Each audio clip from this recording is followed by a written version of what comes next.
नमस्कार विद्यार्थी मित्रांनो, शुभदा विद्यालय यूट्यूब चॅनलमध्ये पुन्हा एकदा आपल्या सर्वांचं मनापासून स्वागत. आज आपण इयत्ता 4थीच्या वर्गाचा मराठी विषयाचा तास घेत आहोत आणि या तासाला आपण मराठीची पायाभूत चाचणीची प्रश्नपत्रिका उत्तरासहित सोडवणार आहोत. ही प्रश्नपत्रिका आपल्याला चालू शैक्षणिक वर्षासाठी नक्कीच उपयोगी ठरणार आहे. मित्रांनो, यासारखे नवनवीन व्हिडिओ पाहण्यासाठी आपल्या चॅनलला सबस्क्राईब करून बेल आयकॉनवर क्लिक करा. म्हणजे नवीन व्हिडिओची नोटिफिकेशन आपल्यापर्यंत सहज पोहोचेल. त्याचबरोबर आपल्याला हा व्हिडिओ आवडला असेल तर व्हिडिओला लाईक करा आणि आपल्या मित्रांनासुद्धा शेअर करा. यासारख्या गणित, इंग्रजीची प्रश्नपत्रिका आपल्याला हवी असेल तर ती पाहण्यासाठी डिस्क्रिप्शन बॉक्समध्ये दिलेली प्लेलिस्ट अवश्य पहा. चला तर मग अधिक वेळ न घालवता आपण इयत्ता 4थीची मराठी विषयाची पायाभूत चाचणीची प्रश्नपत्रिका उत्तरासहित सोडवू. एकूण 40 गुणांचा आपला हा पेपर असणार आहे आणि त्यात 30 गुण लेखी कामासाठी असतील आणि 10 गुण तोंडी कामासाठी. बघा, या ठिकाणी तोंडी कामासाठी कोणते 10 गुणांसाठी कोणते 2 प्रश्न विचारलेले आहेत. पहिला प्रश्न, खालील कविता वाच व विचारलेल्या प्रश्नांची उत्तरे सांग.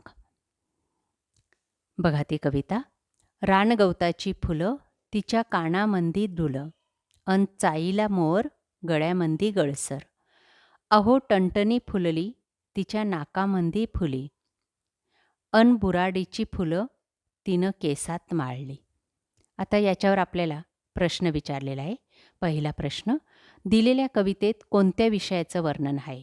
रानफुलांचं. दुसरं, गळसर या शब्दासाठी कोणता शब्द आहे? माळ. पुढचा प्रश्न, पुढीलपैकी चुकीची जोडी ओळख व सांग. दुसरे, टणटणीची फुलं नाकामध्ये फुलं. तुझ्या आवडत्या फुलाचं नाव सांग. ते आहे गुलाब. केसात माळल्या जाणाऱ्या कवितेतील फुलाचं नाव? जाई, गुलाब आणि मोगरा. प्रश्न दुसरा, 5 गुणांसाठी खालील चित्राच्या आधारे गोष्ट सांग. बघा, एक छान असं सिंहाची गोष्टीचं चित्र दिलेलं आहे. उंदीर सिंहाची पिंजऱ्यातून सुटका कशी करतो ते, आणि ती गोष्ट आपल्याला या ठिकाणी सांगायची आहे. गोष्टीचं नाव आहे सिंह आणि उंदीर. बघा ती गोष्ट. एक होता सिंह.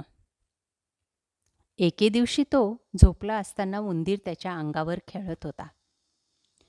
सिंह जागा झाला. त्याने उंदराला पकडले. तेवढ्यात उंदीर गयावया करू लागला. सिंहाने त्याला माफ केले. काही दिवसानंतर सिंह जाळ्यात अडकला. तेव्हा उंदराने त्याला जाळ्यातून मुक्त केले.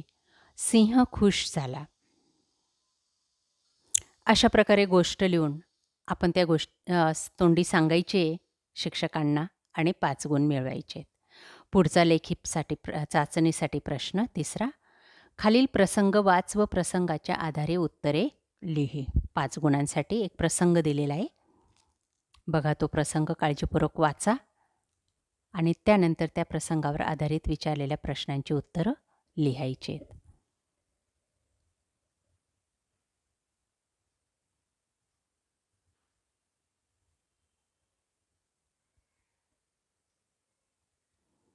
पहिला प्रश्न आहे, स्पर्धा कोठे होणार होत्या? केंद्र शाळेत. कोण म्हणाले ते लिही. अरे, माझा डबाच घरी विसरलाय. आत्ता मी काय खाणार? अभिजित.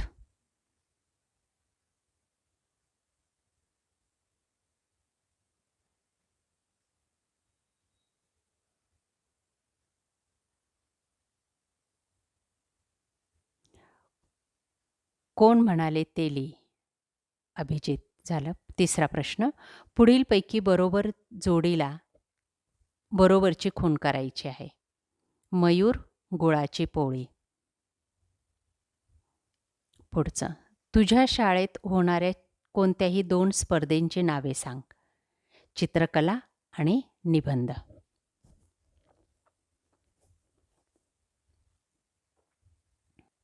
प्रश्न चौथा, चित्रातील प्रसंगाचं निरीक्षण कर आणि खालील कंसात दिलेले शब्द वापरून कविता पूर्ण कर. सो, वीज, धो आणि ढग. गे वीज चमकते चमचम चमचम, ढग वाजतात धडाडधूम, वारा वाहतो सोसो, पाऊस पडतो धो धो. या पद्धतीने रिकाम्या जागी अचूक शब्द टाकायचेत आणि 4 गुण मिळवायचेत. 5वा प्रश्न. खालील उतारा वाच व उताऱ्याच्या आधारे खालील प्रश्नांची उत्तरे लिही. बघा तो उतारा. छान असा उतारा आहे पाठ्यपुस्तकातला.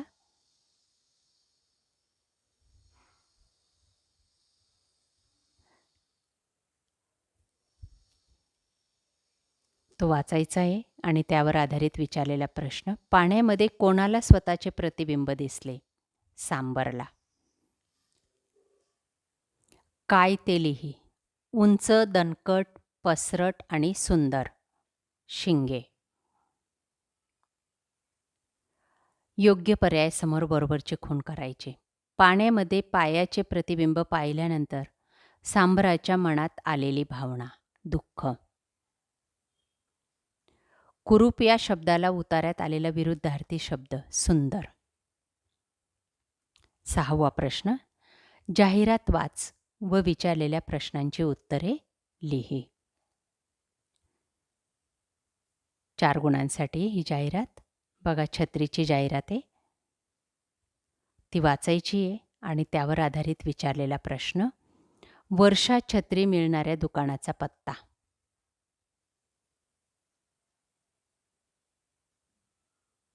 वर्षा छत्री भांडार. बघा हा कंसात दिलेला पत्ता आहे. कर्जत नाका दुकान नंबर 17 ते लिहायचे.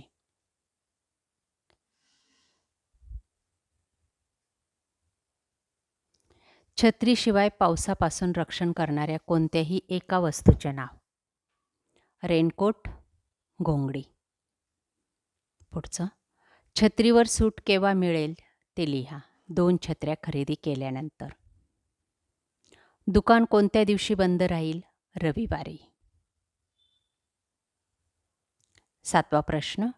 खाली दिलेल्या शब्दासाठी तुला माहीत असलेला समानार्थी शब्द लिही. पुष्प, फूल. पुष्कळ, भरपूर. जननी, माता. 8वा प्रश्न. अधोरेखित शब्दाऐवजी कंसातील शब्द वापर. सुनील धावत मैदानावर गेला. ती पटकन झाडावर चढली. या पद्धतीने कंसातला शब्द टाकायचा आहे अंडरलाईन केलेल्या शब्दाच्या खाली ऐवजी आणि वाक्य जसंच्या तसं लिहायचं आहे. सूचना फलक वाच व विचारलेल्या प्रश्नांची उत्तरे लिही. 5 गुणांसाठी.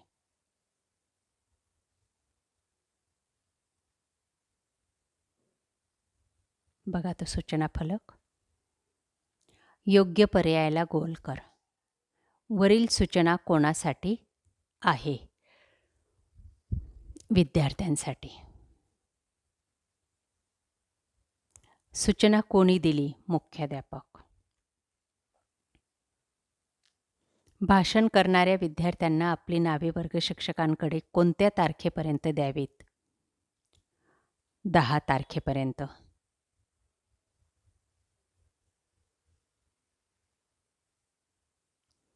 बालदिनानिमित्त तुझ्या शाळेत कोणते खेळ घ्यावे असे तुला वाटते?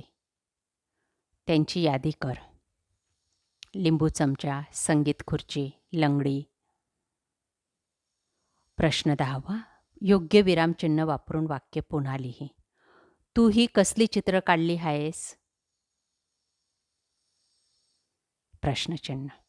अगं आई, ती एक गंमत आहे. अगं आईजवळ स्वल्पविराम द्यायचा आणि आहे जवळ पूर्णविराम. अशा पद्धतीने विरामचिन्हांचा वापर करायचा आणि वाक्य जसंच्या तसं लिहायचं आहे. अशा प्रकारे विद्यार्थी मित्रांनो, आज आपण इयत्ता 4थीची मराठी विषयाची पायाभूत चाचणीची प्रश्नपत्रिका उत्तरासहित या ठिकाणी सोडवलेली आहे. आपल्याला हा व्हिडिओ नक्कीच उपयोगी ठरणार आहे. यासारखे नवनवीन व्हिडिओ पाहण्यासाठी आपल्या चॅनलला सबस्क्राईब करून बेल आयकॉनवर क्लिक करा. थँक्यू.